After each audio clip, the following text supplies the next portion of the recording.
I'm very happy and honored to be here. My name is Noemí. I'm a software developer, and this is me, myself, and AI. Today, I am going to talk to you about programming.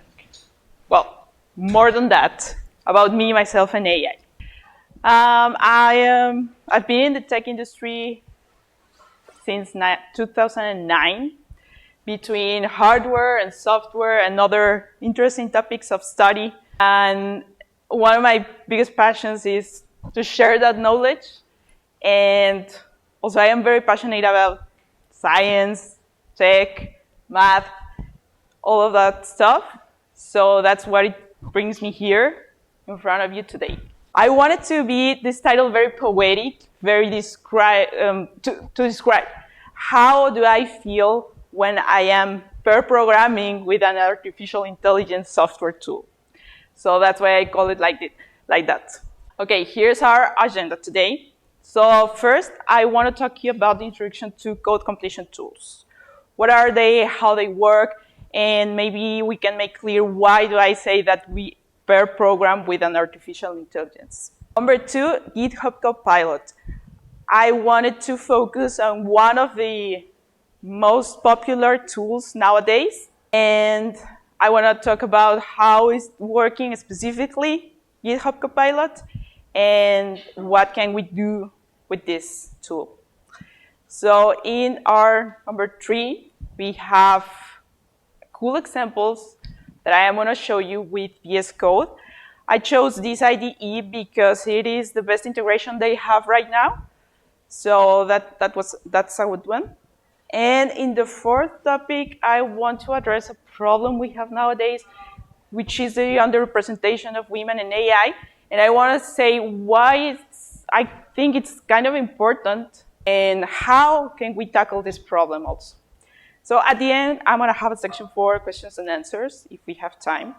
But feel free to interrupt me at any time if you have a question or a comment. It doesn't matter. Okay, so first, the code completion tools. What are they? In a few words, we can say that it is software combined with artificial intelligence that's going to give you code suggestions based on the developer's input. That's it. There are a lot of terms, very interesting terms, that are working behind the curtains, these code completion tools. And that's what I want to talk to you about now. So what's behind? We have several computer science terms. The first one, which is enclosing the rest of them, is the artificial intelligence. So that we can understand it as a classification of machines that mimic human intelligence. That's it. Then we're going to have deep learning. So the deep learning, let me see my notes. Yes. It is a subset of the machine learning. So that means that the whole concept of deep learning is going to be contained in the machine learning concept. Because of how deep learning is learning the algorithms and how much data is using, it enables machine learning to use large data sets. And that's why we call deep learning, scalable machine learning. We have also large neural networks, which are the backbone of the deep learning. They mimic how neurons are functioning in our brain, and they are made up node layers. So it's very interesting. When we have a node, this node has a weight and a threshold value. So if the output of the node is above the threshold value, then the data is transmitted from one layer to the next one. Obviously, if the value is below the threshold, then no data is transmitted between those layers. Okay?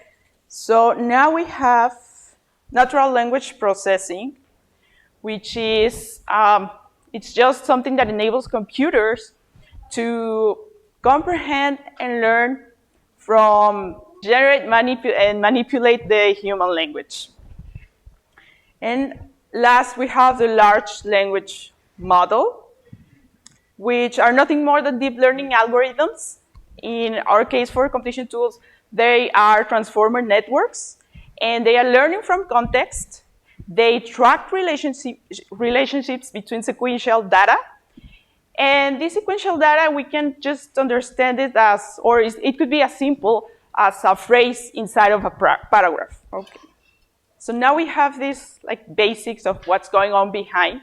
It's not the main thing, of course, because I am focusing on code completion tools, but that's what it takes to generate the result, which is a software tool that's going to perform different functions, but it's going to depend on which software tool we are going to have. So these are 3 examples of what it's very common for them to do. The first one is code suggestions, as simple as that. And okay, so let's say I am writing some end-to-end tests on daily basis. When I implement a new feature, for example, I need to add an end-to-end test. And I already have a set of end-to-end tests there. So if I open my VS Code and start writing another one, the GitHub Copilot, in this case, it's going to start to learn from my context, to see patterns, and to start suggesting me what I want to do next in my next end-to-end test. So, for example, in my case, I have several calls at the beginning of all of them, HTTP requests to the same page, because it's the home page, to say it like that. And in this case, it starts suggesting, okay, you maybe want to call again this, and then have this structure, and then maybe these constants or variables. And it's up to you as a developer if you want to accept that, or modify it, or deny it completely. So we also have streamlining the coding process. This can be understood as making your writing code fluent and easy. It's going to give you tools that are going to make you save some time. And of course, we have the modernization of projects, because some of the software tools dedicated to this have the ability of migrate from an old language to a new language, which I think it's very important for a lot of projects nowadays, because I've seen a lot of them that are legacy, and that maybe now with these tools, we can migrate easily, because sometimes they are a headache to work on, and that would be very nice. Well, we're going to focus in GitHub Copilot. So what it is and how does it work? GitHub defines Copilot as an AI pair programmer, and that's it. But what's behind it? Let's see the overall process. And I am going to start from the developer's point of view. You open your IDE, in this case, Visual Code. And then GitHub Copilot starts reading the context, as I mentioned. So it's one way to GitHub Copilot. And then GitHub Copilot sends that context to the OpenAI Codex model, which is a large language model that it's learning from the public repositories. This has some disadvantages, because in the public repositories, there's not always a good implementation, or we don't have the best practices maybe for the code, because it's just public. Anyone can publish anything there. So the model is going to give you its best guess based on patterns and in your context, and it sends that to Copilot again, and then Copilot is going to display the suggestion of code. It's going to be up to you, as I said, if you want to accept it, work with that, or if you deny it, if you modify that. And all of that manipulation you do with the suggestions that Copilot gave to you, it's going to be very useful for Copilot because it is learning from that. So the model is updating. And overall, that's what happens. So what if we want to integrate Copilot to our whole software development lifecycle? You want to take advantage of that. You can just rely on that software tool And I found a very nice analogy with commercial flights autopilot. And I'm actually using pictures of the first pilot that Air Canada had in 1978, which I find it very cool. And her name is Judy Cameron. So let's say Judy Cameron was about to fly an airplane, and what are the steps she was taking? First one, taking off. So the same as the autopilot in an airplane cannot start the plane by itself. Copilot cannot start giving you suggestions or start coding without you giving the context or start writing the line code, the code, yes. The more you give Copilot in terms of lines of code, in context, in classes, in inputs and everything, it's gonna be more accurate. Why? Because as I mentioned, Copilot is using a large language model, and those have inherently randomness. So the way we decrease that randomness is giving more information to the model. In number 2, cruising attitude. So you started writing code, and that's when Copilot is going to perform at its best, because it's gonna give you suggestions based on what you are writing. Okay, now in air traffic control. Normally the pilots in an airplane are constantly communicating with the air traffic control tower. So in the same way, in a project, we want constant feedback from the clients, because we want to make sure that even if we are just coding, we are coding with purpose, and that we are solving effectively business problems. So we need this constant feedback. Without it, we don't know if we are having quality code. And then landing plane. The autopilot in the airplane can help you do that. But it's going to be up to you to continue the process. For example, when you are coding, you finish writing the code, and you finish it with Copilot's help. But then what do you need? Of course, unit tests, integration tests, end-to-end tests. And also you need a good peer review. Without it, your code is going to be useless. Or not useless, but it's not going to be very good. And then, yes, autopilot, it's only for flying. At the end, when you have your solution, when you have your implementation, you want to include quality assurance. So you're going to have to include, again, another process. Or even, as in the previous presentation, she was talking about DevOps. Well, you have to include DevOps, of course. So we have to use it, but very conscious of what are the other things we need to include when using this kind of tools. Okay, now I'm going to show you some examples. Let's go. Okay. So the first one, it's the basic one, and it's the code completion. So, for example, this is a project we had in our company, and it is an open source project. It was like a hobby, and we wanted to learn about some other languages and stuff like that. So we started an application that it was going to be useful to book your place in the office. So it was back for the pandemic, when the pandemic happened. And at some point, we stopped collaborating with that because it was super low priority and everyone had a million things to do. So we stopped.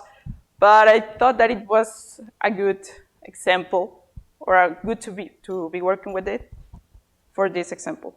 So let's go. We have our bookings, and we had implemented the save bookings and get bookings. This was when you wanted to reserve some place at the office. We already had that saving that place in the database, with the name and the name of the person and the day and all that stuff. And we also had the function that was getting those bookings to display it in the page, in the main page of the application.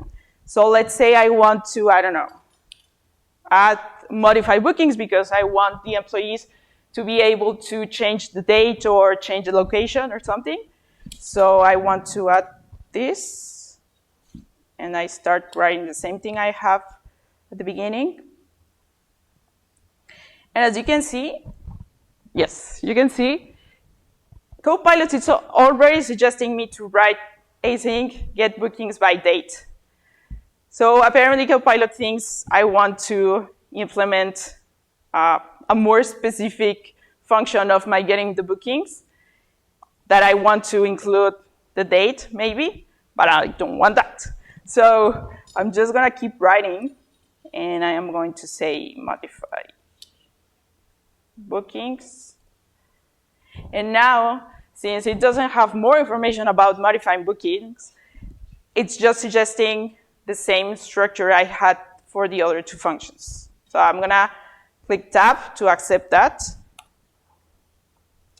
And now you can see more stuff appeared because it already has another information.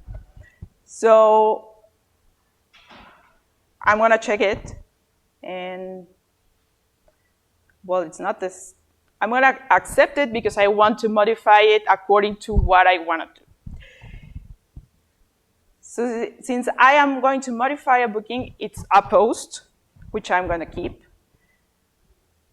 And the URL, maybe, I don't want this, maybe, no, yes, it's okay, the same endpoint, and I'm going to send the ID because that's the ID of the booking I am going to modify.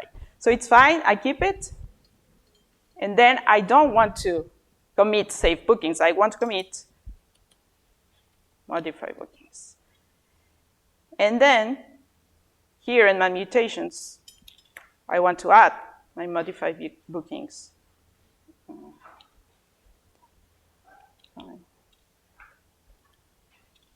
And there you go. Copilot is already showing the next bunch of data that I'm supposed to be wanting. And I accept it. And then I have it there. So you can see it's very easy autocomplete things that are very repetitive, and it's saving you some time, actually. Okay, next one. There is a cool thing about it. We have an embed chat here, as you can see. And there are several reserved words that you can use inside that chat. And I don't know, for example, let's say I am using user secrets to set the connection to the database in my projects. So I have a JSON file in my local folder, and I want to set the secrets for my project, but I don't remember how to set the secrets in .NET. So I can say terminal, because I am going to ask a command that I can enter in the console. So terminal, how to set the user secrets, .NET. And start generate the output. And it's going to give you the actual command. And it even explains to you what are the parameters mean, so you can just replace with what you want. Other thing we can have, for example, if I want to know what a specific line of code is doing, maybe I'm new to the project and I don't know the project, but I want to start studying what it does, and I don't know what this is doing, then right-click, Copilot, and I say, explain this.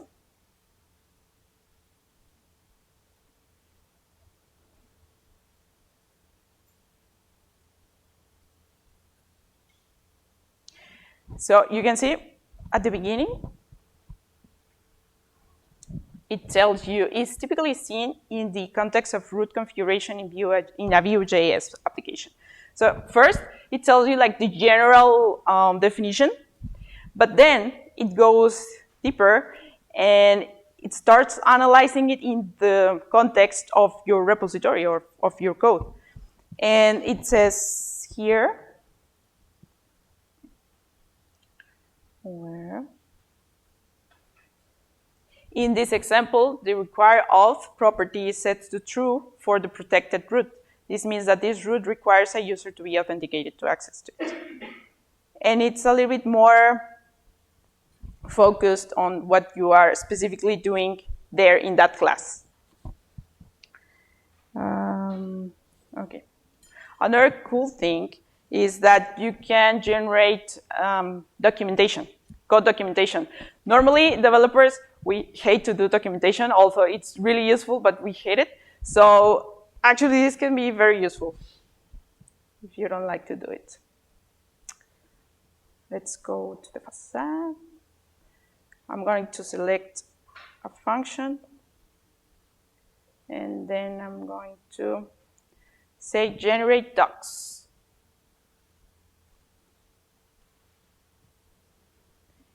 And it's going to provide some comments. Sorry.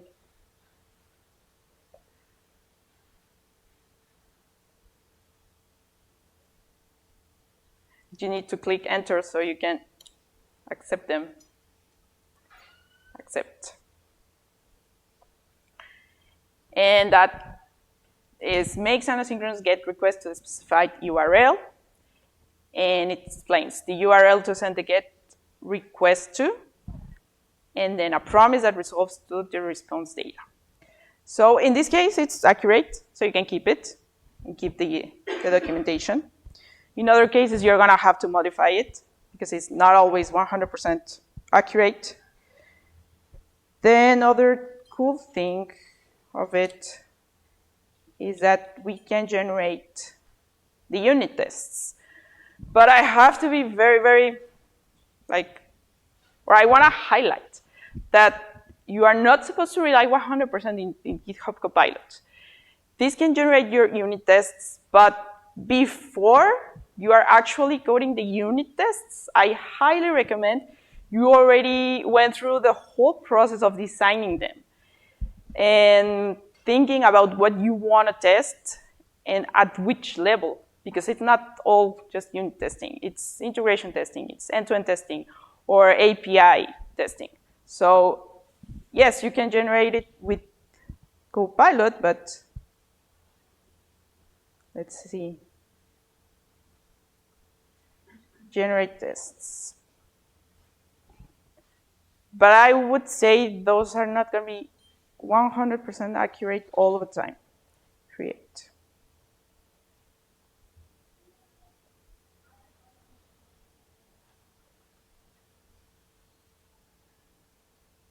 Ah.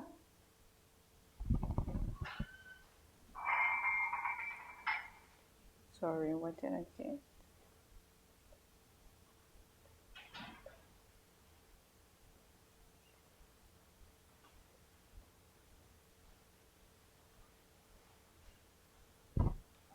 Okay.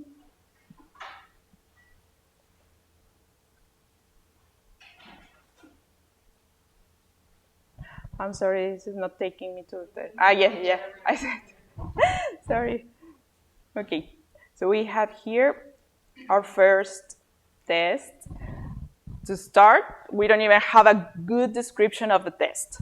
So it's very important that we check again, like here, do we have or do we need another format maybe? Maybe we can...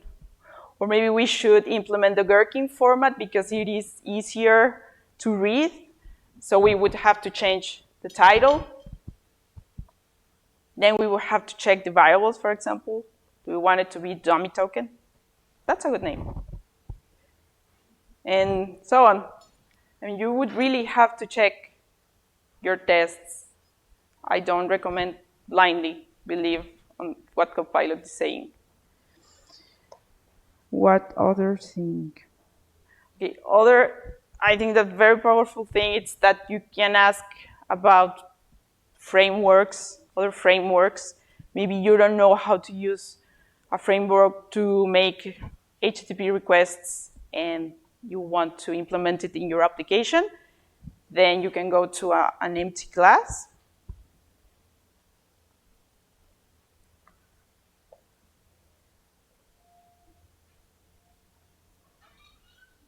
Maybe we use an Express server. Express is a framework to make HTTP requests. So we can ask here in the chat. Actually, you know what? This is another feature. So you can write a comment, and then Copilot can generate code from that comment. So if I put here, Express server on port 3000. So you're going to start getting the code suggestions. So let's say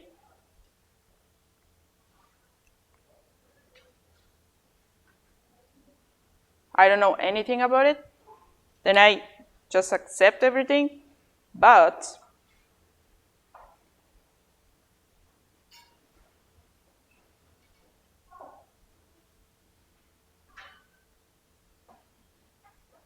obviously what I am going to do is to accept everything. Let's say I don't know anything about it, and I am going to start accepting the suggestions, but what I really need to do with Copilot is to understand what I'm doing, and why I am doing it. Because if not, you're not going to get that knowledge. It's a little bit tricky because you can just generate code and put it there, and maybe it works, and maybe it's going to do what you want to do. But if you don't know what you're doing at the end, you're not going to learn. Maybe you're not going to learn how to think to solve the actual problems. You're just going to learn how to accept code and make that work. So yes, I would accept that, but then I would start asking maybe Copilot then what this is for, and how can I do that, and why I'm adding here app listen, and things like that. Okay. So maybe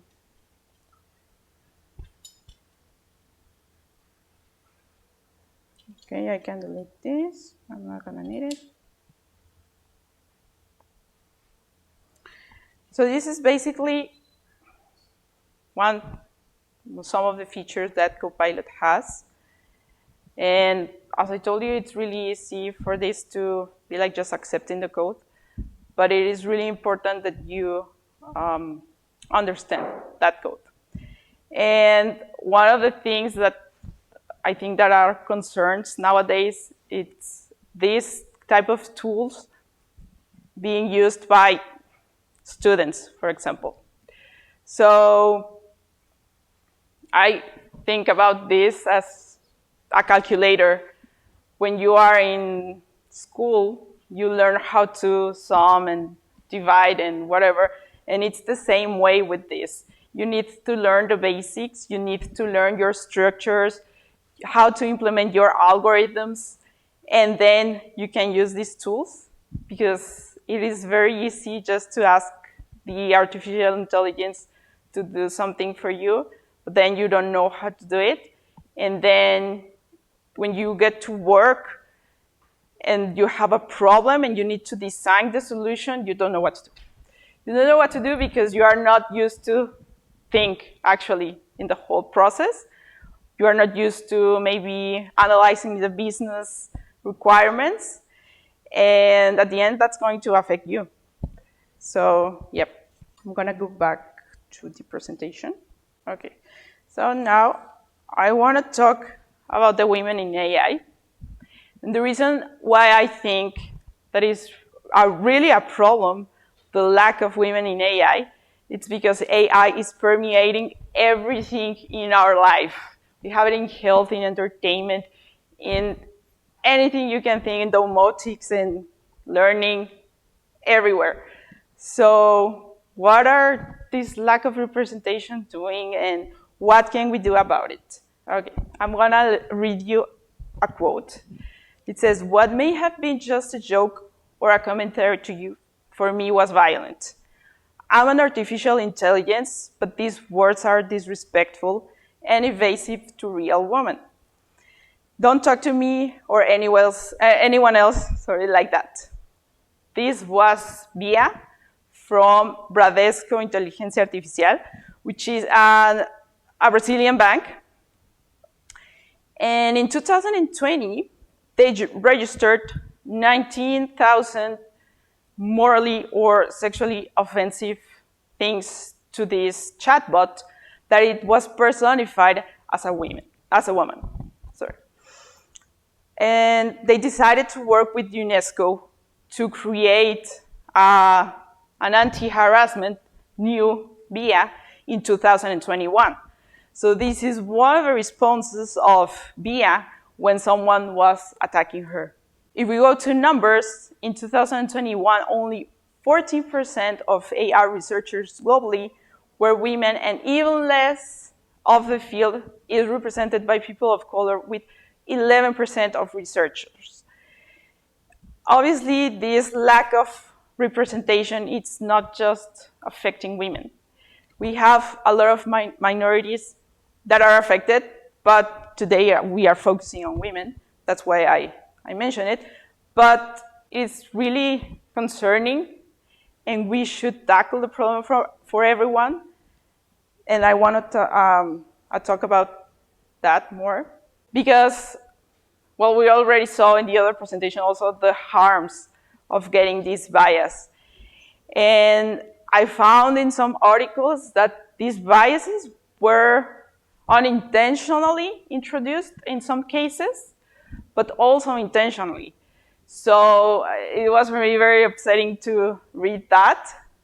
But this is why we need to tackle it, because at the end, we are creating products with artificial intelligence that are not serving everyone, and that can harm the minorities. But what can we do about it? So first, give visibility to the existing role models. That's why these kind of events are very important. And I'm very glad that Women Tech Makers is doing this kind of events, because that way young women or other women that want to come to the tech industry, for example, can have this point of contact with the ones we are already there. And we can give them that safe space that we all need. So we can continue encouraging women to join the tech industry by building places they find safe and interesting to grow.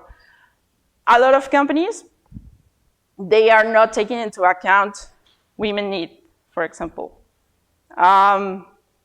Normally, taking care of someone else, taking care of kids, or I don't know, simply someone else, it's related or socially related to women, but sometimes men don't know that they should be also involved in that, and that they could have the same rights we have, for example, for maternity. The maternity leave for a woman is larger than it is for a man. But I think that that's sending the wrong message, because if the companies have another type of policies that are more equal for men and women, then we can start making a change. We can also have awareness campaigns for tackle socio-cultural norms and biases and stereotypes.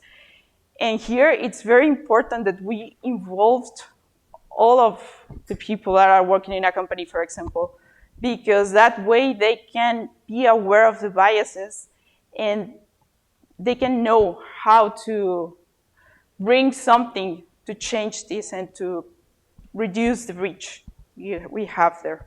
So, yeah, that's it.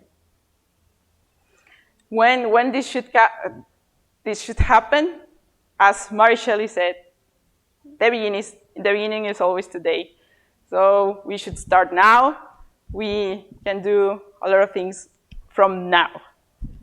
And that's it. My references. And